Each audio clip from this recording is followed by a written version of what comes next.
तक की जांच में जो बातें सामने आई हैं उससे पुलिस भी अब हैरान है कि आरोपी ने वारदात को अंजाम देने का जो तरीका अपनाया तो किसी शातिर क्रिमिनल से कम नहीं है। लेकिन समझिए, फिर वो श्रद्धा के डेड बॉडी पार्ट्स को ठिकाने लगाना हो या फिर मर्डर के बाद 6 महीने तक वारदात की किसी को भनक तक ना लगने देना हो, क्योंकि कत्ल के बाद 18 दिनों में आफताब ने बचने का पूरा प्लान यहां पर तैयार कर लिया था। देश की सबसे बड़ी मर्डर मिस्ट्री को क्रैक करने में जुटी पुलिस के सामने आफताब के वसई कनेक्शन को क्रैक करने की चुनौती है। वसई के इसी यूनिक पार्क अपार्टमेंट के फ्लैट नंबर 301 में आफताब अपनी गिरफ्तारी से 15 दिन पहले पहुंचा था। 301 नंबर के इस फ्लैट में आफताब का परिवार पिछले 20 साल से रह रहा था, लेकिन अपनी गिरफ्तारी से 15 दिन पहले आफताब ने अपने पिता को इस फ्लैट से किसी दूसरी जगह शिफ्ट कर दिया।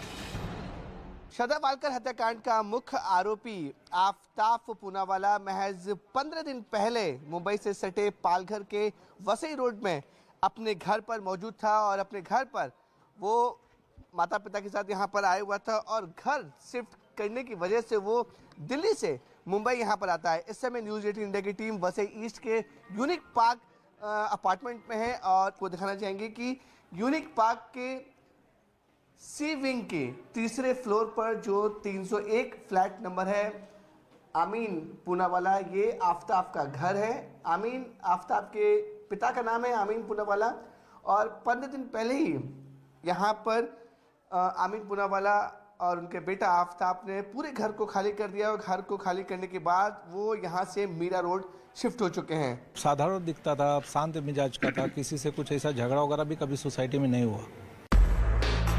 अब सवाल है कि अपनी गिरफ्तारी से 15 दिन पहले आफताब दिल्ली से मुंबई क्यों आया? क्यों 20 साल पुराने घर को खाली करने वो खुद वसई आया? घर खाली करने के बाद आफताब का पूरा परिवार कहां गया?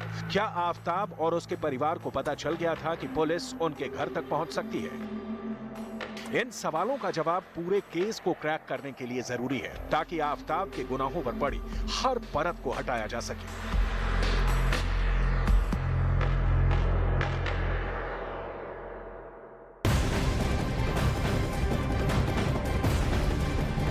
श्रद्धा हत्याकांड के आरोपी आफताब की गिरफ्तारी की तस्वीरें भी सामने आई हैं और ये तस्वीरें उस वक्त की बताई जा रही है जब श्रद्धा के परिवार की शिकायत के बाद दिल्ली पुलिस ने उसके लिव इन पार्टनर आफताब को गिरफ्तार किया था। तो देखिए किस तरीके से लगातार पूरा मामला अब आगे बढ़ता जा रहा है, कानूनी कार्रवाई भी यहाँ पर हो रही है और साथ साथ किस तरीके से उसने 35 टुकड़े किए आफताब ने श्रद्धा के उस शव के, उसके बाद से अब छानबीन लगातार जारी है।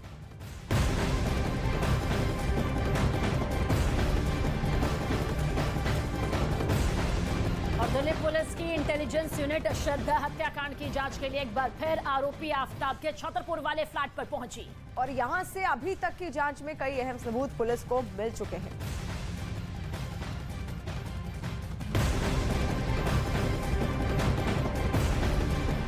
और श्रद्धा हत्याकांड के आरोपी आफताब अमीन ने पूरी प्लानिंग बहुत ही शातिर तरीके से की थी, जिसके लिए उसने कई क्राइम टीवी शोज भी देखे थे, लेकिन उसकी एक गलती ने कत्ल के 6 महीने बाद उसकी पूरी प्लानिंग को नाकाम कर दिया और शातिर दिमाग आफताब की साजिशें बेनकाब हो गई। होने वाला था मर्डर,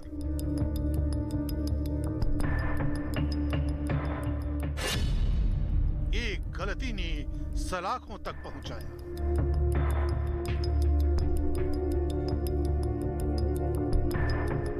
कहते हैं गुनहगार कितना भी शातिर क्यों ना हो, वो अपने गुनाह में कोई ना कोई ऐसा सुराग जरूर छोड़ जाता है जो उसे देर सबेर सलाखों तक पहुंचा ही देता है। श्रद्धा मर्डर केस में भी आरोपी आफताब ने खुद के बचने का फुल प्रूफ प्लान बनाया था।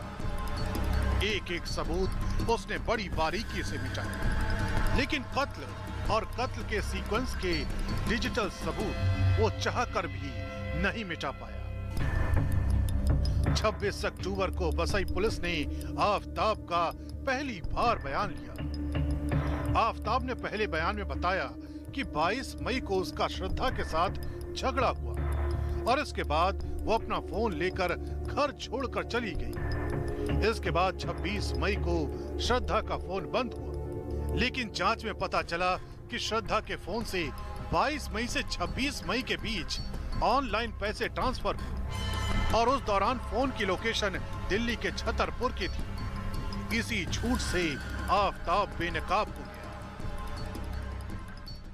जांच में यह भी दावा किया जा रहा है कि आरोपी आफताब ने श्रद्धा की हत्या करने के बाद उसके क्रेडिट कार्ड का बिल भी भरा है। आफताब को शक था कि अगर श्रद्धा के क्रेडिट कार्ड का बिल ड्यू डेट पर नहीं भरा गया तो बैंक के अधिकारी श्रद्धा के परिवार वालों से संपर्क करने की कोशिश करेंगे, जिसके बाद परिवार श्रद्धा को भी खोजने की कोशिश करेगा। आफताब ने 15 और 16 मई के दिन श्रद्धा के एटीएम से पैसे निकाले। वसई पुलिस को लगा कि ये मामला किसी अनहोनी का इशारा कर रहा है, तो वसई पुलिस की एक टीम दिल्ली गई और फिर जब आफताब से कड़ाई से पूछताछ की गई तो श्रद्धा के कत्ल की बात सामने आ गई। ये कुछ 14 अगस्त को मुझे उसके दोस्त ने बताया था। उसके बाद 15 अगस्त को हम थोड़ा डिस्कस करके फिर हम लोग पुलिस में जाके कंप्लेंट कराने की कोशिश की। कुछ मई से वो मिसिंग हुई थी, तो पुलिस ने थोड़ा सा मतलब ये बताया कि ये इतना टाइम से अगर मिसिंग हुई है और वो दिल्ली से हुई है तो कैसे हम कोशिश करेंगे।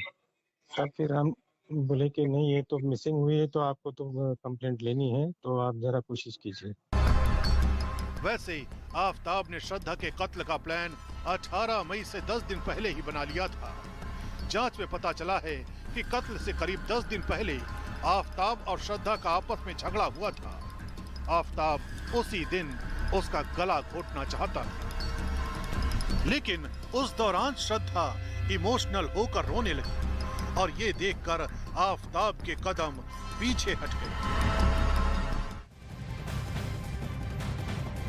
तो श्रद्धा के शरीर के 35 टुकड़े करने के बाद उसने अगले 18 दिन तक उन टुकड़ों को ठिकाने लगाया, जिसके लिए उसने मेहरौली के जंगल से लेकर नाले में से बहाने तक की तरकीब आजमाई और कुछ हद तक उसकी ये साजिशें कामयाब भी रही, लेकिन बेनकाब होने के बाद अब आफताब की दरिंदगी एक एक कर परत खुलने लगी है।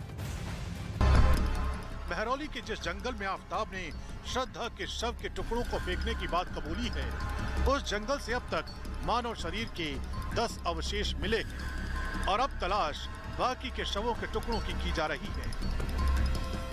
श्रद्धा मर्डर केस में एक के बाद एक नई कड़ियां खुलती जा रही हैं। कड़ियां इस कदर के आफताब ने अपनी गर्लफ्रेंड जिसके साथ वो लिव इन में रहता था छतरपुर के इलाके में, उसने उसके 35 टुकड़े किए और टुकड़े कर कर इस घने जंगल में फेंक दिए जहां पर इस वक्त हम मौजूद हैं। आप तस्वीरों में देखेंगे दिल्ली पुलिस के जवान सादा कपड़ों में यहां पर पहुंचे हैं और लगातार ये तीसरा दिन है दिल्ली पुलिस का इस पूरे जंगल को खंगाला जा रहा है, क्योंकि कल यहां पर आफताब को लेकर दिल्ली पुलिस पहुंची थी और उन जगहों पर लेकर गई थी जहां की निशानदेही खुद आफताब ने की थी। बताया था कि वो रात के 2 बजे तकरीबन आता था और यहां पर उसके शरीर के टुकड़े फेंकता था। आज सुबह तकरीबन 8 बजे से दिल्ली पुलिस की कई सारी टीमें इस पूरे जंगल में, और ये जंगल करीब 5 से 7 किलोमीटर के हिस्से में फैला हुआ है, इसमें अंदर वो टीमें मौजूद हैं और चप्पे चप्पे पर छानबीन कर रही हैं और उन हिस्सों को तलाशा जा रहा है जो आफताब ने करीब 18 दिनों में मई के उन दिनों में यहाँ पर लाके फेंके थे और उनकी तलाश यहाँ पर की जा रही है। काफी घना जंगल होने के चलते यहाँ पर दिल्ली पुलिस को तमाम तरीके की कड़ी मशक्कत करनी पड़ रही है, क्योंकि एक तरफ आफताब की जो बातें हैं उनमें विरोधाभास है। विरोधाभास इस कदर की जो टाइमलाइन वो बताता है वो टाइमलाइन श्रद्धा के मोबाइल फोन, क्योंकि श्रद्धा का मोबाइल फोन जब बंद हुआ तो उससे ऑनलाइन ट्रांजैक्शन किए जा रहे थे और श्रद्धा के दोस्तों ने जो जानकारी दी वो बातें आपस में मेल नहीं खाती। ऐसे में पुलिस हर एंगल से इस पूरे मामले की जांच कर रही है। मेहरौली के जंगल से पुलिस को जो मानव अवशेष मिले हैं, उन अवशेषों का पुलिस डीएनए टेस्ट कराने की तैयारी कर रही है ताकि ये पता लगाया जा सके कि ये मानव अवशेष श्रद्धा के हैं या नहीं।